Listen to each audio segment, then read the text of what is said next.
நாம இந்த செக்ஷன்ல விண்டோஸ் 7 இன்ட்ரோடக்ஷன் பார்க்க போறோம். விண்டோஸ்ல ஃபர்ஸ்ட் விண்டோஸ் 3.1 ரிலீஸ் ஆச்சு. அடுத்தது விண்டோஸ் 95 ரிலீஸ் ஆச்சு. விண்டோஸ் 98, விண்டோஸ் ME, ME னா மில்லேனியம் எடிஷன் பேரு. விண்டோஸ் XP, XP னா எக்ஸ்பீரியன்ஸ். அடுத்தது விஸ்டா ரிலீஸ் ஆச்சு. இந்த 6 ஆப்பரேட்டிங் சிஸ்டம் முடிஞ்ச பிறகு 7வது ஆப்பரேட்டிங் சிஸ்டம் தான் விண்டோஸ் 7. அதனால விண்டோஸ் 7 பேர் கொடுத்துட்டாங்க. நீங்க எக்ஸ்பிலாம் பார்த்தீங்கன்னா சோர்ஸ் கோடுன்னு சொல்லுவோம். அதாவது ஆப்பரேட்டிங் சிஸ்டம் நீங்க சிடியில் வாங்கினீங்கன்னா அதில் இருக்கிறது தான் சோர்ஸ் கோடுன்னு சொல்லுவோம். அந்த சோர்ஸ் கோடு உங்களுக்கு 600 MB கிட்ட சைஸ் வரும். இதுவே நீங்க விண்டோஸ் 7 உடைய சோர்ஸ் கோடு பார்த்தீங்கன்னா 3000 MB சைஸ் வரும். அதாவது 3 GB சைஸ் வரும். அப்படின்னா XPயோட விண்டோஸ் 7 ஒரு 5 மடங்கு ஒரு பெரிய ஆப்பரேட்டிங் சிஸ்டம். அப்போ நாம் இதில் நிறைய விஷயங்கள் பார்க்க வேண்டி வரும். ஃபஸ்ட்டு யூசர் லெவலில் விண்டோஸ் 7ல் என்னெல்லாம் இருக்குதுன்னு பார்க்கணும். ஏன்னா விண்டோஸ் 7 புது ஆப்ரேட்டிங் சிஸ்டம்ங்கிறதுனால யூசர் லெவலில் புதுசாக நிறைய விஷயங்கள் தெரிஞ்சிக்க வேண்டியிருக்கும். ரெண்டாவது, ஒரு ஹார்ட்வேர் டெக்னீஷியன் லெவலில் விண்டோஸ் 7ல் எப்படி ஓஎஸை லோட் பண்ணுறது, ஓஎஸ் கரெக்ட் ஆகிடுச்சுன்னா எப்படி கரெக்ட் பண்ணுறது, ஆப்ரேட்டிங் சிஸ்டத்தை எப்படி செக் பண்ணுறது அப்படிங்கிறதெல்லாம் பார்க்கணும். மூணாவது, சின்ன கம்பெனியில் பார்த்தீங்கன்னா டொமைன் யூஸ் பண்ண மாட்டாங்க. அந்த மாதிரி கம்பெனியில் ஒரு 5-10 விண்டோஸ் 7 யூஸ் பண்ணுவாங்க. அப்போ விண்டோஸ் 7 அட்மினிஸ்ட்ரேஷன் லெவலில் என்னெல்லாம் இருக்குது புதுசாக அப்படிங்கிறத பார்க்கணும். பெரிய கம்பெனிலாம் பார்த்தீங்கன்னா 2008 சர்வர் இது மாதிரி சர்வர் யூஸ் பண்ணுவாங்க. அங்கே டொமைன் போட்டிருப்பாங்க. அப்போ விண்டோஸ் 7 கம்ப்யூட்டர்லாம் டொமைனில் மெம்பர் ஆக்கியிருப்பாங்க. ஒரு டொமைன் லெவலில் விண்டோஸ் 7ல் என்னெல்லாம் தெரிஞ்சுக்கணும் அப்படிங்கிறத பார்க்கணும். இது எல்லாத்தையுமே நம்ம ஒரே சீரியலில் பார்க்க முடியாது.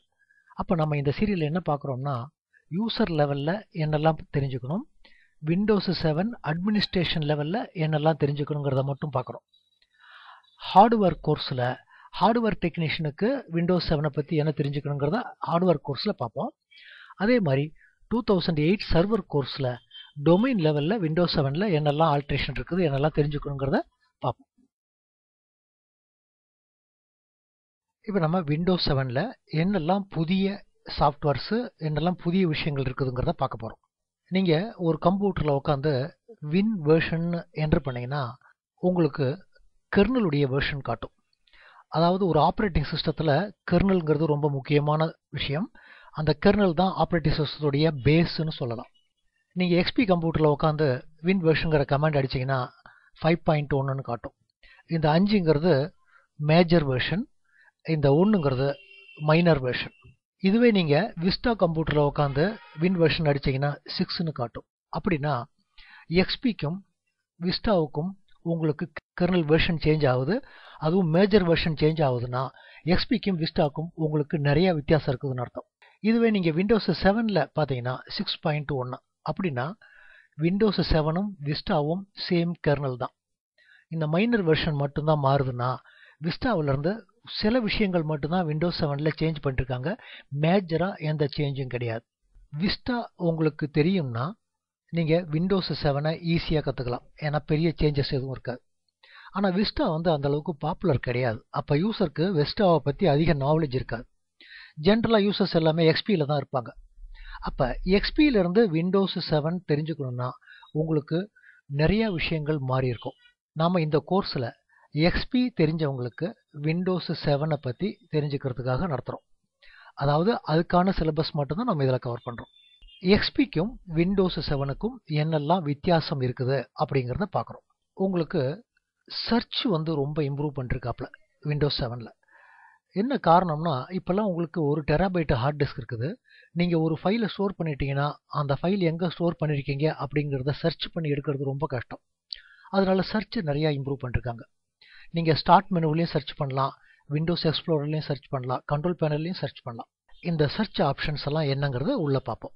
அடுத்தது டயக்னோஸ்டிக் அண்ட் மானிட்டரிங் டூல்ஸு நிறையா இன்ட்ரடியூஸ் பண்ணிருக்காங்க. உங்களுக்கு ஆப்ரேட்டிங் சிஸ்டம் லெவலில் ஹார்ட்வேர் லெவலில் ஏதாவது ப்ராப்ளம் இருந்ததுன்னா இந்த மாதிரி டூல்ஸை யூஸ் பண்ணி தான் என்ன ப்ராப்ளம்னு கண்டுபிடிக்க முடியும். அதுக்காக இந்த டூல்ஸ் உங்களுக்கு நிறையா இன்ட்ரடியூஸ் பண்ணிருக்காங்க. நம்ம இப்போ விண்டோஸ் 7 கம்ப்யூட்டரில் லாகின் ஆகிருக்கோம். ரனில் போய் வின் வெர்ஷனுங்கிற கமாண்டை என்டர் பண்ணுறோம். என்ட்ரு பண்ணோம்னா வெர்ஷன் வந்து 6.1 ரன் ஆகுது. நீங்கள் ஸ்டார்ட் மெனுவிலேயே சர்ச் பண்ணலாம். இப்போ ஒரு உதாரணத்துக்கு நம்ம NOTன்னு அடிக்கிறோம். NOTயில் ஆரம்பிக்கிற எல்லா விஷயங்களும் இங்கே காட்டுவாப்பில். இதுவே NOTE Pன்னு அடித்தோம்னா நோட் பேடுங்கிற ஒரு சாஃப்ட்வேர் மட்டும்தான் இந்த நேமில் இருக்குது, இதை காட்டுறாப்புல. உங்களுக்கு இந்த இடத்துல ஃபோல்டரையும் சர்ச் பண்ண முடியும். ஒரு எக்ஸாம்பிளுக்கு நம்ம டெஸ்ட்டுன்னு உள்ள ஒரு ஃபோல்டர் வச்சுருக்கோம். TESன்னு அடித்ததும் உங்களுக்கு டெஸ்ட்டுங்கிற ஃபோல்டர் காட்டுறாப்புல.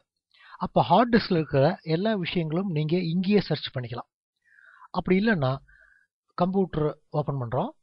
இந்த கம்ப்யூட்டர் பாக்ஸில் இங்கேயும் நீங்கள் சர்ச் பண்ணலாம். ஒரு உதாரணத்துக்கு நம்ம இங்கே டெஸ்ட்டுங்கிற ஃபோல்டரை சர்ச் பண்ணுறோம். உங்களுக்கு இமிடியேட்டாக டிஸ்பிளே வருது. இந்த சர்ச் ஆப்ஷனில் நிறையா இருக்குது.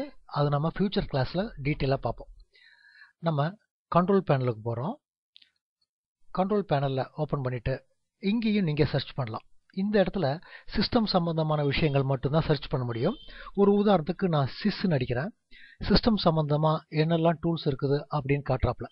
ஏன்னா விண்டோஸ் 7ல் டூல்ஸ் நிறையா இருக்கிறதுனால உங்களுக்கு தேவையான டூல்ஸை ஈஸியாக சர்ச் பண்ணி எடுக்கிறதுக்கு ஆப்ஷன்ஸ் கொடுத்துருக்காப்புல. இந்த சர்ச் வந்து உங்களுக்கு ரொம்ப ஃபாஸ்ட்டாக இருக்கும். காரணம் என்னென்னா இந்த சர்ச்சிங்க்கு வந்து இண்டெக்ஸை யூஸ் பண்ணுறாப்புல. இந்த இண்டெக்ஸ்னால் என்னென்னா உங்கள் CPU எப்போ ஃப்ரீயாக இருக்குதோ, அதாவது உங்கள் கம்ப்யூட்டரில் லோடு எப்போ கம்மியாக இருக்குதோ அப்போ டோட்டல் ஹார்ட் டிஸ்கை சர்ச் பண்ணி உள்ளுக்குள்ளார என்னெல்லாம் ஃபைல் இருக்குதுங்கிறத இண்டெக்ஸில் எழுதிடுவாப்புல. இப்போ நீங்கள் சர்ச்சை டெஸ்ட்டுன்னு அடிச்சிங்கன்னா இந்த ஹார்ட் டிஸ்கை ஃபிசிக்கலாக போய் தேட வேண்டிய அவசியம் கிடையாது. இந்த இண்டெக்ஸ் ஃபைலை மட்டும் பார்த்து உங்களுக்கு அந்த ஃபைல் இருக்குதா இல்லையாங்கிறத இம்மிடியட்டாக உங்களுக்கு சொல்ல முடியும். இதுவே நீங்கள் ஓல்டு ஆப்ரேட்டிங் சிஸ்டத்துலலாம் பார்த்தீங்கன்னா நீங்கள் ஒவ்வொரு தடவை சர்ச் அடித்ததும் ஹார்ட் டிஸ்கை டோட்டலாக சர்ச் பண்ணி ஆகணும். ஹார்ட் டிஸ்க்குங்கிறது ஒரு மெக்கானிக்கல் ஐட்டம். அதில் சர்ச் பண்ணுறதா இருந்தால் உங்களுக்கு 2 நிமிஷம் டைம் ஆகும். அப்போ ரொம்ப ஸ்லோவாக இருக்கும் சர்ச். விண்டோஸ் 7ல் சர்ச்சை இம்ப்ரூவ் பண்ணியிருக்கிறதுனால உங்களுக்கு ஒர்க் பண்ணுறது ரொம்ப ஈஸியாக இருக்கும். User account control. நீங்கள் ஏற்கனவே விஸ்டாவெல்லாம் ஒர்க் பண்ணியிருந்தீங்கன்னா இந்த யூசர் அக்கௌண்ட் கண்ட்ரோலில் நிறையா பார்த்துருப்பீங்க. விஸ்டா ஒரு பாப்புலர் ஆகாததுக்கு ஒரு காரணம்னு பார்த்தீங்கன்னா இந்த யூசர் அக்கௌண்ட் கண்ட்ரோல் உங்களுக்கு எல்லா ப்ரோக்ராமை கிளிக் பண்ணும்போதும் வரும். நீங்கள் எந்த ப்ரோக்ராமை கிளிக் பண்ணாலும் ப்ரோக்ராமை ரன் பண்ணட்டான்னு கேட்டுக்கிட்டே இருக்கும். அது யூசருக்கு கொஞ்சம் சலிப்பை ஏற்படுத்துச்சுன்னு சொல்லலாம். விஸ்டா சக்ஸஸ் ஆகாததுக்கு அதுவே ஒரு காரணம்னு கூட சொல்லலாம். ஆனால் விண்டோஸ் 7ல் உங்களுக்கு அந்தளவுக்கு அது பிரச்சனையாக இருக்காது. இந்த பாக்ஸ் எதுக்காக வருதுன்னா நீங்கள் சிஸ்டம் சம்மந்தமான ஒர்க்கு ஏதாவது பண்ணுறீங்கன்னா அந்த ஒர்க்கை அலோவ் பண்ணட்டா அப்படின்னு கேட்கும். நீங்கள் எஸ் கொடுத்தா மட்டும்தான் அலோவ் பண்ணும். இது ஓரளவுக்கு சேஃப். ஏன்னா நீங்கள் தெரியாமல் ஏதாவது ஒரு கமெண்ட் அடிச்சிட்டிங்கன்னா திடீர்னு இந்த பாக்ஸ் ஓப்பன் ஆச்சுன்னா நீங்கள் சிஸ்டம் சம்மந்தமான ஒர்க் எதுவும் செய்யலைன்னா நீங்கள் நோ கொடுத்துடலாம். அடுத்தது கமாண்ட் ப்ராம்ப்ட். உங்களுக்கு எக்ஸ்பியில் பார்த்தீங்கன்னா கமாண்டுன்னு சொல்லிட்டு ஒரு கமாண்ட் ப்ராம்ப்ட் இருக்கும். அதாவது அது 16 பிட் கமாண்ட் ப்ராம்ப்ட்னு சொல்லுவோம். அந்த கமாண்ட் ப்ராம்ப்டை விண்டோஸ் 7ல் ரிமூவ் பண்ணிட்டாங்க. விண்டோஸ் 7ல் ஆர்டினரி கமாண்ட் ப்ராம்ப்ட் இருக்குது, administrator command prompt 2 command prompt வச்சுருக்காங்க. நீங்கள் நார்மலாக CMDன்னு அடிச்சுட்டு உள்ளே போனீங்கன்னா உங்களுக்கு ஆர்டினரி கமாண்ட் ப்ராம்ப்ட் ஒர்க் பண்ணும். அது வந்து லோ ப்ரிவிலேஜ் கமாண்ட் ப்ராம்ப்ட்னு சொல்லுவோம்.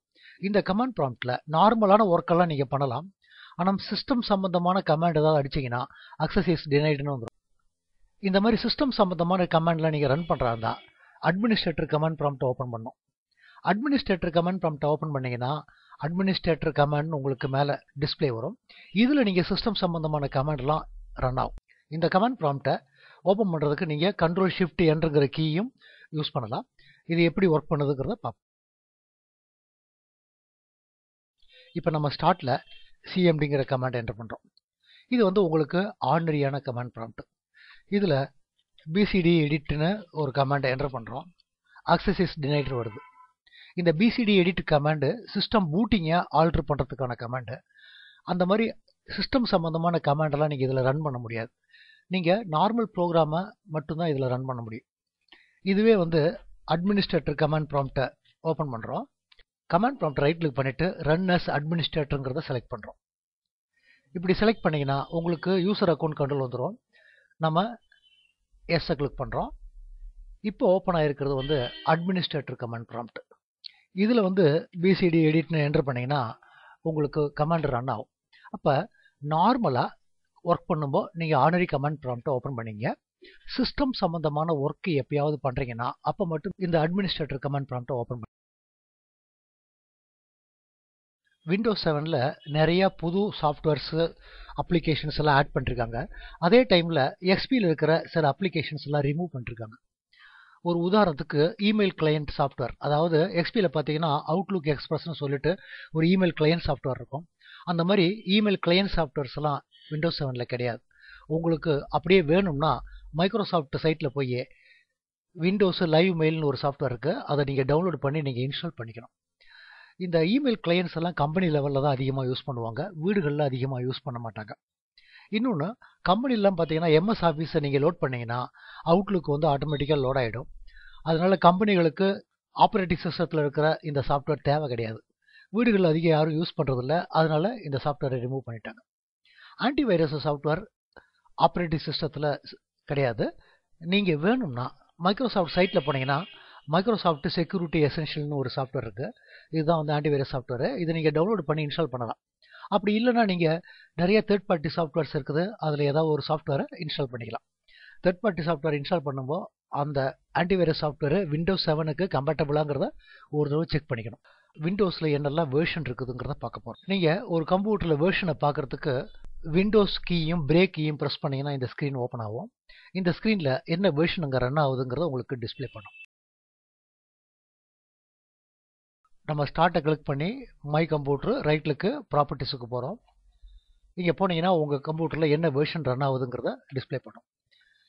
அப்படி இல்லை விண்டோஸ் பிரேக் கீயை ப்ரெஸ் பண்ணிங்கன்னா உங்களுக்கு ஆட்டோமேட்டிக்காக அந்த ஸ்க்ரீன் ஓப்பன் ஆகிடும். விண்டோஸ் 7ல் ஃபஸ்ட்டு வெர்ஷன் வந்து ஸ்டார்டர் பேக். இந்த starter pack third world countries, அதாவது ஏழ்மையான கண்ட்ரிகளுக்கு மட்டும்தான் விற்கிறாங்க. இந்த ஸ்டார்டர் பேக்கு உங்களுக்கு ஹார்ட்வேர் ரொம்ப கம்மியாக இருந்தால் ரன் பண்ணலாம். அதே மாதிரி நெட்புக்கு இது மாதிரி சின்ன கம்ப்யூட்டர்களில் எல்லாம் ரன் பண்ண முடியும். இந்த ஸ்டார்டர் பேக்கில் உங்களுக்கு ஒரே டைமில் 3 அப்ளிகேஷன் மட்டும்தான் ரன் பண்ண முடியும். அதாவது ஒரு உதாரணத்துக்கு நீங்கள் notepad, paint, word open பண்ணிட்டீங்க. இன்னொரு அப்ளிகேஷன் நீங்கள் ஓப்பன் பண்ணணும்னு நினச்சிங்கன்னா ஏற்கனவே ஓப்பன் பண்ண ஒரு அப்ளிகேஷனை க்ளோஸ் பண்ணால் தான் இன்னொரு அப்ளிகேஷனை ஓப்பன் பண்ண முடியும். அதாவது ஒரு டைமில் 3 அப்ளிகேஷன் மட்டும்தான் ரன் ஆகும். அது மட்டும் இல்லாமல் இந்த ஸ்டார்டர் பேக்கு உங்களுக்கு இன்டர்நெட்டு கூட ஜாயிண்ட் ஆகும். ஆனால் பக்கத்து கம்ப்யூட்டர் கூட உங்களால் லிங்க் பண்ண முடியாது.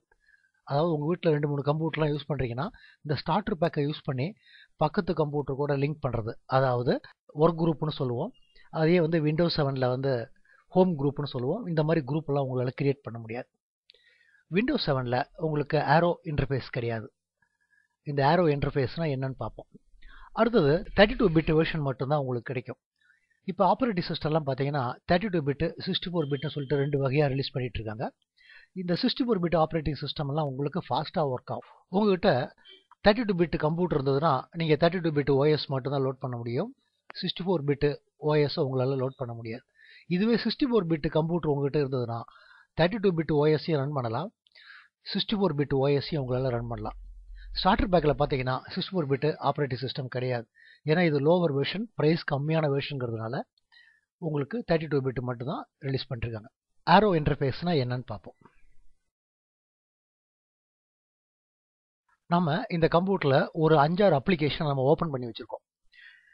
இதில் விண்டோஸு டேப் கீயை ப்ரெஸ் பண்ணிங்கன்னா உங்களுக்கு என்னெல்லாம் அப்ளிகேஷன் ரன் ஆகுது அப்படிங்கிறத பார்க்கலாம். உங்களுக்கு இந்த மூவியை ஃபுல் ஸ்க்ரீன் பார்க்கணுன்னா விண்டோஸ் கீழேருந்து கையை எடுத்துட்டிங்கன்னா உங்களுக்கு அப்படியே அது ஃபுல் ஸ்க்ரீன் மாறிடும். இதுவே உங்களுக்கு விண்டோஸு ஷிஃப்ட்டு டேப்பை ப்ரெஸ் பண்ணிங்கன்னா உங்களுக்கு ஸ்க்ரீன் வந்து பேக் சைடில் போகும். இதெல்லாம் வந்து ஆரோ இன்டர்ஃபேஸ் இருந்தால் மட்டும்தான் ஒர்க் பண்ணும்.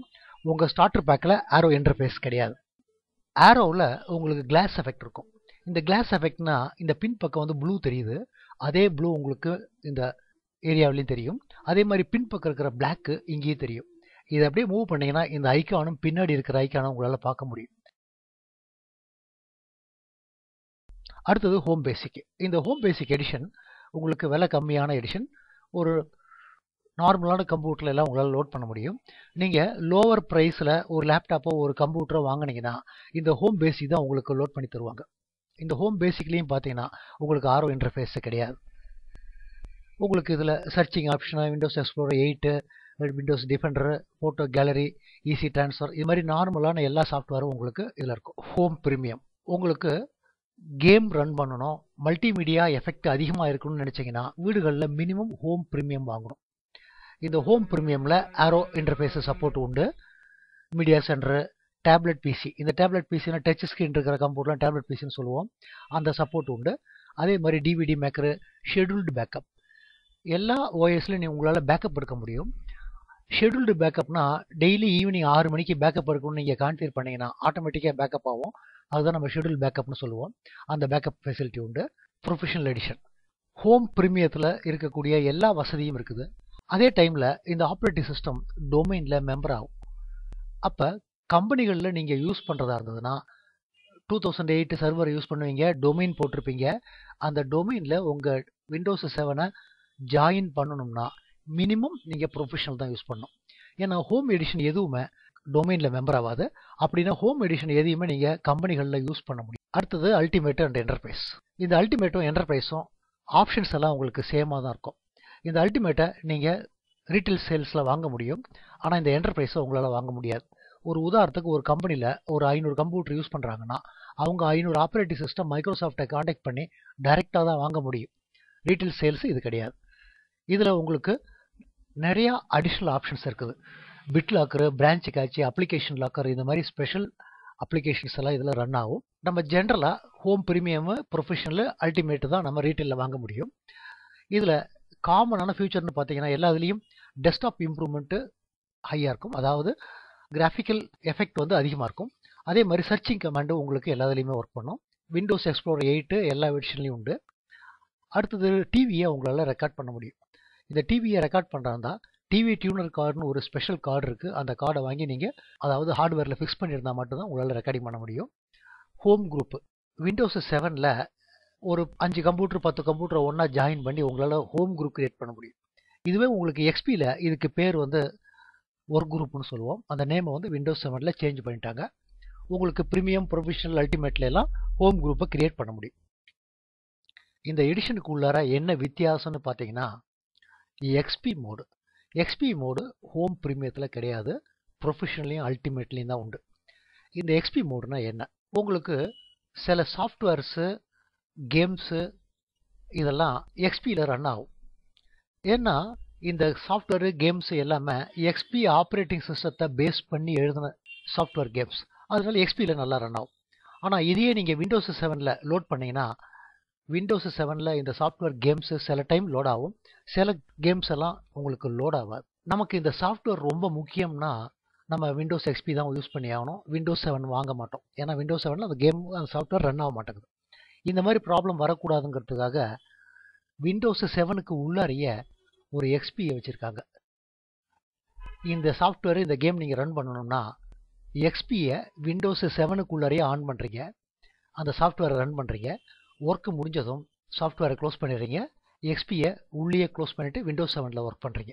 இதுதான் வந்து எக்ஸ்பி மோடுனா. இது டிஃபால்ட்டாக லோடிங்கில் இருக்காது, நீங்கள் இன்ஸ்டால் பண்ணதான் லோட் ஆகும். இது எப்படி லோட் பண்ணுறது அப்படிங்கிறத பார்ப்போம். அடுத்தது டொமைனில் மெம்பர். ஏற்கனவே பார்த்தோம், ஹோம் வெர்ஷன்ஸ் எதுவுமே டொமைனில் மெம்பர் ஆகாது. ப்ரொஃபஷனல், அல்டிமேட் மட்டும்தான் உங்களுக்கு டொமைனில் மெம்பர் ஆகும்.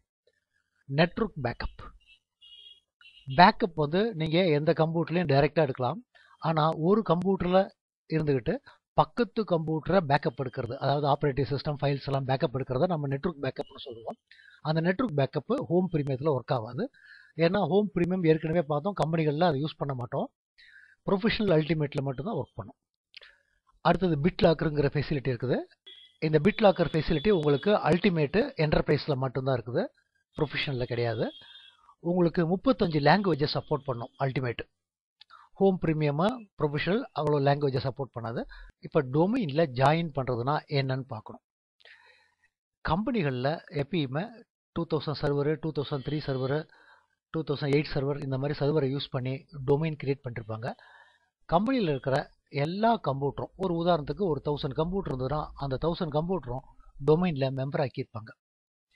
இந்த மாதிரி டொமைனில் மெம்பர் ஆக்கினா என்ன லாபம்னு பார்த்தீங்கன்னா, இந்த டொமைன் கண்ட்ரோலில் உட்காந்துக்கிட்டு நீங்கள் இந்த 1000 கம்ப்யூட்டரையும் நீங்கள் கண்ட்ரோல் பண்ணலாம். அதாவது இந்த 1000 கம்ப்யூட்டர்லையும் யாரெல்லாம் லாகின் இருக்காங்க, என்ன ஒர்க் பண்ணுறாங்க, யார் லாகின் ஆகலாம், என்னெல்லாம் ஒர்க் பண்ணலாங்கிற செக்யூரிட்டி எல்லாமே நீங்கள் செட் பண்ணலாம்.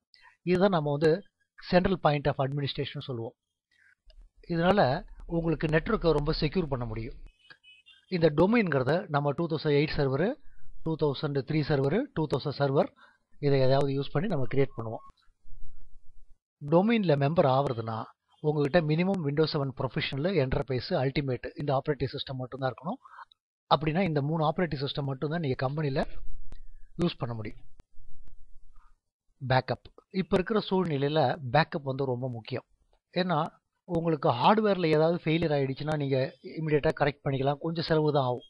ஆனால் நீங்கள் 6 மாதமாக கிரியேட் பண்ண டேட்டா ஏதாவது மிஸ் ஆகிடுச்சுன்னா அதை ரீக்ரியேட் பண்ண முடியாது, அது ரொம்ப கஷ்டம். நார்மலாக நம்ம கோஸ்ட்டுங்கிற சாஃப்ட்வேர் தான் பேக்கப்புக்கெல்லாம் யூஸ் பண்ணுவோம், அதாவது நார்டன் கோஸ்ட்டுங்கிற சாஃப்ட்வேரு.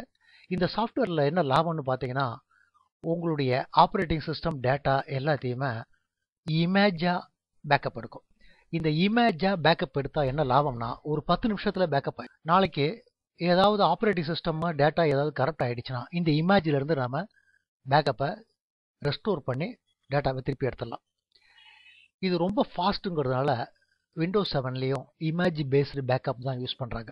இந்த இமேஜ் பேஸ்டு பேக்கப்பு உங்களுக்கு பேக்கப் எடுக்கிறதும் ரெஸ்டோர் பண்ணுறதும் ரொம்ப ஈஸியாக இருக்கும், ஃபாஸ்ட்டாக இருக்கும். நீங்கள் நெட்வொர்க்கில் பேக்கப் எடுக்கணும்னா உங்கள் ப்ரொஃபஷனல், அல்டிமேட், என்டர்பிரைஸில் மட்டும்தான் நெட்வொர்க் சர்வரில் பேக்கப் எடுக்க முடியும். விண்டோஸ் பிட்லாக்கர், இந்த பிட்லாக்கருங்கிற ஆப்ஷன் உங்களுக்கு விஸ்டா, விண்டோஸ் 7, 2008 சர்வர்லலாம் இன்ட்ரடியூஸ் பண்ணிருக்காங்க.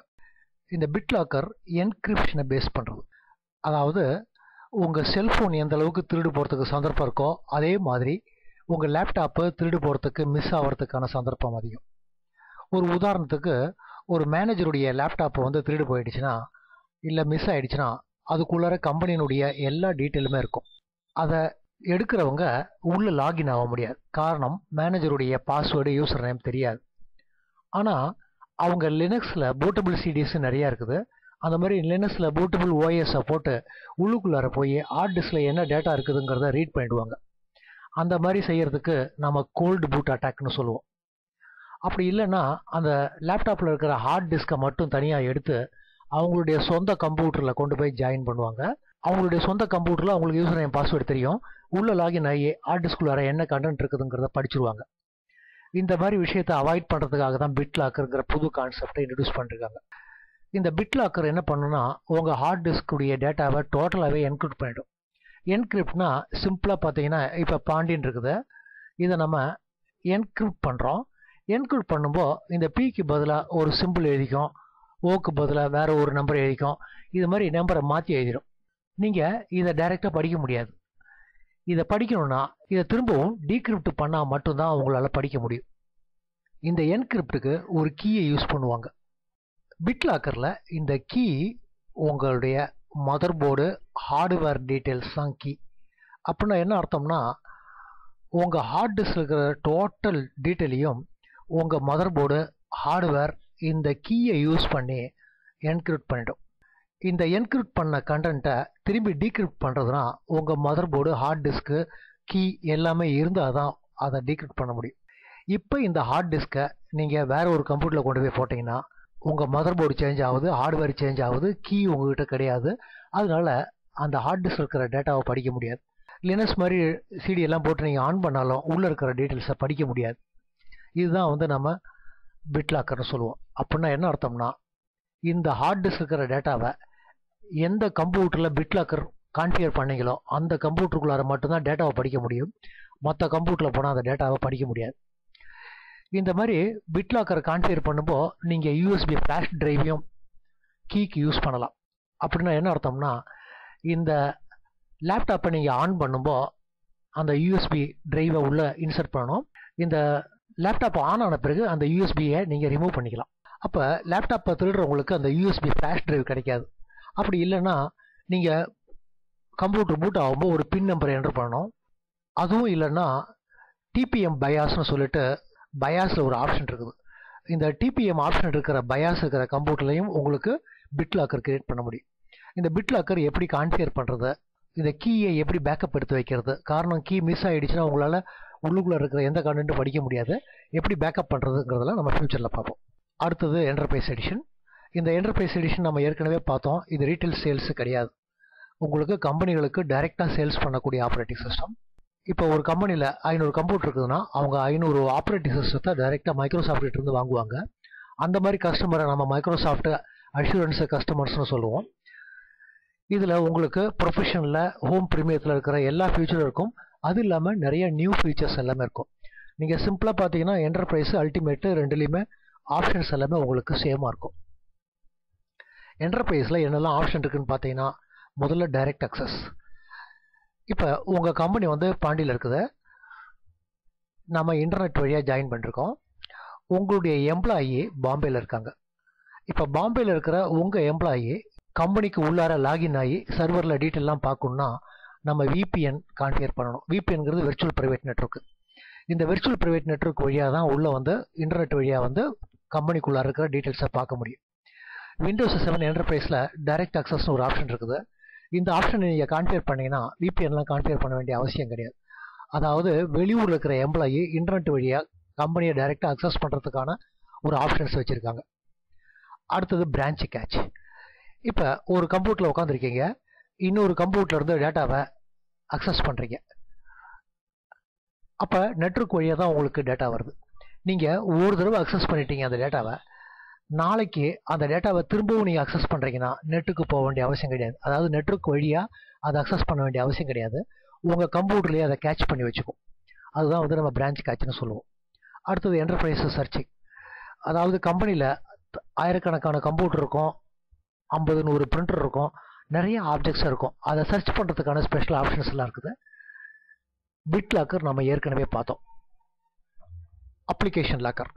இப்போ XP கம்ப்யூட்டரில் நீங்கள் ஒரு சாஃப்ட்வேரு, ஒரு கேமு எல்லாத்தையும் லோட் பண்ணிட்டீங்கன்னா அந்த கம்ப்யூட்டரில் யாரெல்லாம் லாகின் ஆகிறாங்களோ அவங்க எல்லாமே இந்த சாஃப்ட்வேர் கேம்ஸ் எல்லாம் வந்து ரன் பண்ண முடியும். நீங்கள் அப்ளிகேஷன் லாக்கருங்கிற இந்த ஃபெசிலிட்டியை யூஸ் பண்ணீங்கன்னா யார் யார் என்னென்ன அப்ளிகேஷனை ரன் பண்ணலாம், யார் யார் அப்ளிகேஷனை ரன் பண்ணக்கூடாதுன்னு நீங்கள் கான்ஃபிகர் பண்ண முடியும். ஒரு எக்ஸாம்பிளுக்கு விண்டோஸ் 7 கம்ப்யூட்டரில் ஒரு டிசைனர் லாகின் ஆனார்னா அவருக்கு வந்து ஃபோட்டோஷாப்பை ரன் பண்ணலாம். இதுவே ஒரு அக்கௌண்ட் லாகின் ஆனால் ஃபோட்டோஷாப் அவருக்கு ரன் ஆகக்கூடாதுன்னு நம்ம கான்ஃபிகர் பண்ணலாம். அது மாதிரி அப்ளிகேஷனை லாக் பண்ணுறதுக்கான ஒரு ஆப்ஷன் இருக்குது. அடுத்தது VDI ஆப்ஷன்ஸ்னால் என்னென்னு பார்ப்போம். நம்ம ஏற்கனவே பார்த்தோம், மல்டிபிள் லாங்குவேஜ் சப்போர்ட் இருக்குது. 35 லாங்குவேஜ் உங்களுக்கு என்டர்பிரைஸில் சப்போர்ட் பண்ணும். ரொம்ப ரேரான ஓஎஸ்ன்னு பார்த்தீங்கன்னா ஹோம் பேசிக். இது வந்து நீங்கள் கம்ப்யூட்டர் டைரெக்டாக வாங்குகிற இடத்துல அவங்க கம்ப்யூட்டரில் இன்ஸ்டால் பண்ணி தரக்கூடிய ஆப்ரேட்டிங் சிஸ்டம். இதில் ஏற்கனவே பார்த்தோம், ஆரோ கிடையாது, மீடியா சென்டர் கிடையாது. இது வந்து டெவலப்டு கண்ட்ரிஸ், USA மாதிரி கண்ட்ரியில் இது சேல்ஸ் கிடையாது. தேர்ட் வேர்ல்ட் கண்ட்ரீஸில் மட்டும்தான் இது சேல்ஸ் இருக்குது. இன்னும் ஒரு வெர்ஷன் பார்த்தீங்கன்னா NK வெர்ஷன். இது வந்து என்னென்னா யூரோப்பு, கொரியாலெலாம் மல்டிமீடியா பிளேயரில் கொஞ்சம் லீகல் ப்ராப்ளம் இருக்குது. அதனால் இந்த 2 வெர்ஷன்லேயும் உங்களுக்கு மல்டிமீடியா பிளேயர் இருக்காது. இந்த 2 வெர்ஷனும் யூரோப்பு, கொரியா போன்ற கண்ட்ரியில் மட்டும்தான் சேல்ஸ் பண்ணுறாங்க.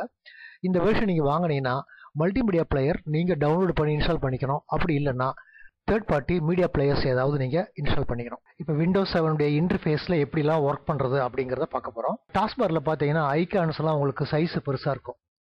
இப்போ நிறைய ப்ரோக்ராம் நீங்கள் ஓப்பனில் வச்சுருந்தீங்கன்னா தம்ப்நெயில் வியூ இருக்குது. இந்த தம்ப்நெயில் வியூனா என்னங்கிறத நம்ம ப்ராக்டிக்கலில் இப்போ பார்ப்போம். உங்களுக்கு அடிக்கடி யூஸ் பண்ணுற ப்ரோக்ராமை டாஸ்க் பாருக்கு ட்ராக் பண்ணி பின் பண்ண முடியும். அப்படியே பின் பண்ண ப்ரோக்ராம்ஸை ரீஅரேஞ்ச் பண்ண முடியும். இதெல்லாம் எப்படி பண்ணுறதுங்கிறத ப்ராக்டிக்கலில் பார்ப்போம். இப்போ நம்ம கம்ப்யூட்டரில் லாகின் ஆகிருக்கோம். கீழே நம்ம ஒரு ஃபோல்டர் மட்டும்தான் ஓப்பனில் வச்சுருக்கோம். இப்போ உங்களுக்கு அடிக்கடி யூஸ் பண்ணுற ப்ரோக்ராமை டாஸ்க் பாருக்கு பின் பண்ணிக்க முடியும். ஒரு உதாரணத்துக்கு நமக்கு பெயிண்ட் அடிக்கடி யூஸ் பண்ணுறோம்னா அதை அப்படியே ட்ராக் பண்ணி டாஸ்க் பாரில் கொண்டு வந்து நீங்கள் விட்டீங்கன்னா உங்களுக்கு டாஸ்க் பாரில் அந்த பெயிண்ட் ப்ரோக்ராம் வந்துடும். இதை வந்து டாஸ்க் பாரில் பின் பண்ணுறதுன்னு சொல்லுவோம். நம்ம இன்னொரு ப்ரோக்ராமை அக்சசரிஸில் போய் நோட் பேடை ட்ராக் பண்ணி கொண்டு வந்து பின் பண்ணிக்கிறோம். இப்போ 3 ப்ரோக்ராம் கீழே இருக்குது. இதில் ஒரு ப்ரோக்ராம் ஓப்பனில் இருக்குது, மற்ற 2 க்ளோஸில் இருக்குது. நீங்கள் கீழே வேணால் ரீஆர்டர் பண்ணிக்கலாம். இந்த நோட் பேடையும் பெயிண்டையும் அந்தாண்ட மூவ் பண்ணிக்கலாம். இப்போ நோட் பேடை ஓப்பன் பண்ணிருக்கோம். இந்த 2 கலரில் பார்த்தீங்கன்னா நோட் பேட் வந்து பிரைட்டாக இருக்குது, ஃபோல்டர் வந்து உங்களுக்கு அந்தளவு பிரைட்டாக இல்லை. அப்படின்னா நோட் பேட் வந்து ஆக்டிவாக இருக்குது, ஃபோல்டரு ஓப்பனில் இருக்குது, பெயிண்டில் உங்களுக்கு எந்த கலருமே இல்லை, அதனால பெயிண்ட் வந்து க்ளோசிங்கில் இருக்குதுன்னு அர்த்தம். அப்போ கீழே உங்களுக்கு எந்த மாதிரி கலர் இருக்குதுங்கிறதெல்லாம் கரெக்டாக பார்க்க தெரியணும். இதுவே நம்ம ஃபோல்டரை கிளிக் பண்ணோம்னா உங்களுக்கு ஃபோல்டர் வந்து பிரைட் ஆகிடும், நோட் பேட் வந்து கொஞ்சம் டல் ஆகிடும். இப்போ நம்ம ஒரு 4-5 ப்ரோக்ராமை கம்ப்யூட்டரில் ஓப்பன் பண்ணி வச்சுருக்கோம். நீங்கள் டாஸ்க் பாரில் நீங்கள் ஒரு ப்ரோக்ராம் மேலே மவுஸை பிளேஸ் பண்ணிங்கன்னா உங்களுக்கு உள்ளே என்ன ரன் ஆகுதுன்னு காட்டும். இதை வந்து நம்ம தம்ப்நெயில் வியூன்னு சொல்லுவோம். நீங்கள் எந்த ப்ரோக்ராமுக்கு மவுஸை மூவ் பண்ணுறீங்களோ அந்த ப்ரோக்ராம் உள்ளே என்ன இருக்குதுன்னு காட்டும். இப்போ பெயிண்ட் வந்து ரன்னிங்கில் இல்லை, அதனால அது காட்டலை. இதுவே மவுஸை நீங்கள் தம்ப்நெயில் வியூ இருக்கிற இடத்துக்கு மூவ் பண்ணிங்கன்னா அதனுடைய ஃபுல் வியூவை பார்க்க முடியும். இப்போ அதே நம்ம மூவிக்கு கொண்டு வரோம். மூவியில் கொண்டு வந்து அதனுடைய தம்ப்நெயில் வியூவில் கொண்டு போனீங்கன்னா உங்களுக்கு அதனுடைய ஃபுல் வியூ பார்க்க முடியும். நம்ம விண்டோஸ் 7 இன்ட்ரடக்ஷன் பார்ட் 2ல் மீட் பண்ணுவோம். தேங்க்யூ.